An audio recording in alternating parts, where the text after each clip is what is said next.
আসসালামু আলাইকুম গাইস, কি অবস্থা সবার? গাইস, আপনার সবাইকে আমার আরেকটা নতুন ব্লগ ভিডিওতে স্বাগতম।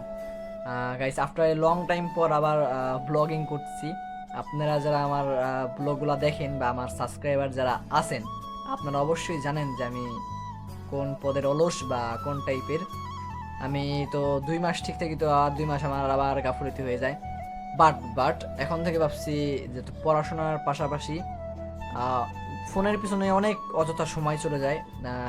তো ভাবছি এখন থেকে যে ওই সময়গুলো না নষ্ট করে এই ব্লগিং এর পিছনে সময় দিব, বাকি এইদিকে সময় দিব, এইদিকে টাইমগুলা যাক। এইদিকে গেলে তো সমস্যা নাই, এইদিক টাইমগুলো যাক, যাতে কোনো একটা কিছু নিয়ে ব্যস্ত থাকা যায়, কোনো একটা কিছু নিয়ে থাকতে পারি।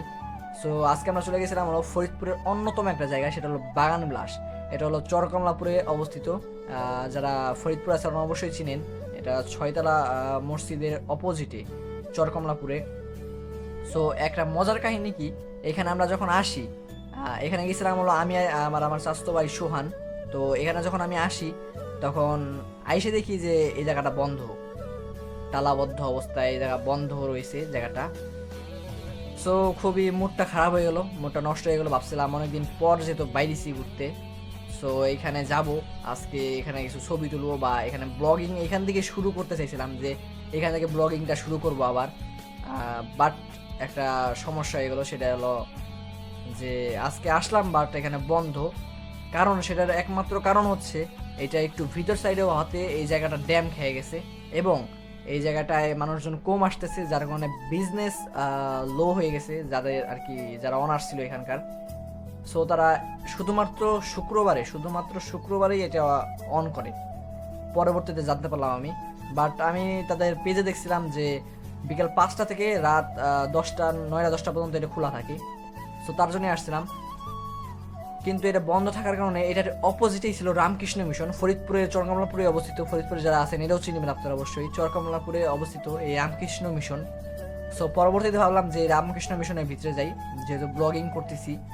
সো এখানে গেলাম, এবং এখন থেকে ভাবছি যে প্রায় 5-6 মিনিটের কমে কোনো ব্লগিং আপ দিব না, 2-1 মিনিটের। তাই ভেবে প্রথমে চলে গেছিলাম হলো আমরা রামকৃষ্ণ মিশনে। তারপরে সোহান আমাকে বললো যে রামকৃষ্ণ মিশনে তো ওরকম কিছু পাইলাম না, চল সুইচ গেটে যাই। তারপরে পরিকল্পনা করে গেলাম সুইচ গেটে। কারণ ফরিদপুরে এখন অন্যতম দুইটা জায়গা, ফরিদপুরে এখন বলতে না, অনেক আগে থেকে অন্যতম দুইটা জায়গা বলতে একটা হলো ফরিদপুরের অন্যতম সুইচ গেট, আর আরেকটা হলো ফরিদপুরের কি বলো এটার নাম, ফরিদপুরের হলো আপনার ধলার মোড়। এই দুইটা হলো মাস্ট, ফরিদপুরে যদি কেউ ঘোরার জায়গা খুঁজে তাহলে এই দুইটা অবশ্যই তার আসতে হবে, এই দুই জায়গায়। তো আমরা চলতি পথে যাচ্ছিলাম, এবং যাওয়ার পথে কি পাইলার মোড় পার হলাম। আমি সেই জায়গাগুলো জুম করে আপনাদের দেখাইলাম যে কি পাইলাম মোড়। এই মোড়টার অনেক একটা রহস্য আছে, সে রহস্য আজকে না বলি অন্য একদিন এটা নিয়ে একটা ব্লগিং করে এই রহস্য বলবানি ইনশাল্লাহ। সো যেটা বলতেছিলাম, এই সুইচ গেটে শুক্রবার বলতে না, আজকে ছিল দিনটা হলো বুধবার। বাট হিউজ হিউজ পরিমাণ মানুষ এখানে, হিউজ পরিমাণ লোকজন ছিল এখানে। কারণ ঘোরার অন্যতম একটা পর্যটক কেন্দ্র হলো আমাদের এই ফরিদপুরের সুইচ গেট। সো এখানে শুধু যে ছুটির দিন শুক্র শনিবার ছাড়াও এখানে অল টাইম লোক থাকবেই। বিকাল বলতেও না, সকাল টাইমে লোক আসে এখানে। এমন না যে শুধু বিকাল টাইমে ঘোরার জায়গাতে বিকাল টাইমে আসবে, তা না, এখানে সকাল টাইমে মাস লোক থাকবেই বা থাকেই। সো সেটাই আপনাদের দেখাইছিলাম। পরবর্তীতে ভাবলাম যাতে ব্লগিংটা একটু বড় হয়, এর জন্য প্রায় 3 জায়গা চলে গেছি ঘুরতে। প্রথমে গেলাম হলো বাগান বিলাসে, সেখানে যে একটা সারপ্রাইজ খেয়ে গেছি।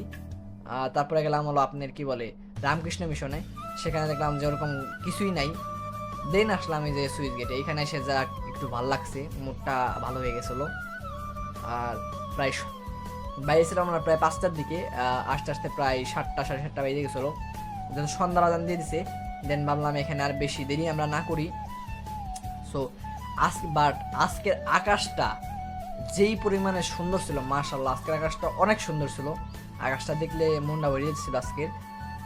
দেন আমরা ভাবলাম যে বাসার দিক যাওয়ার একটা প্রস্তুতি নিই। আমরা পরে বাসার দিক যাওয়ার জন্য রওনা হলাম, এবং এখানে লেক পাড়ের কিছু দৃশ্য আমি তুলে ধরছি আপনাদের কাছে। ফরিদপুরের যে লেক পাড়টা আছে অনেকেই চিনেন, ফরিদপুরের লেক পাড়ের কিছু দৃশ্য তুলে দিলাম, রাতের বেলা দৃশ্য। সো আজকের ব্লগটা এই পর্যন্তই। সবাই ভালো থাকবেন, আল্লাহ হাফিজ।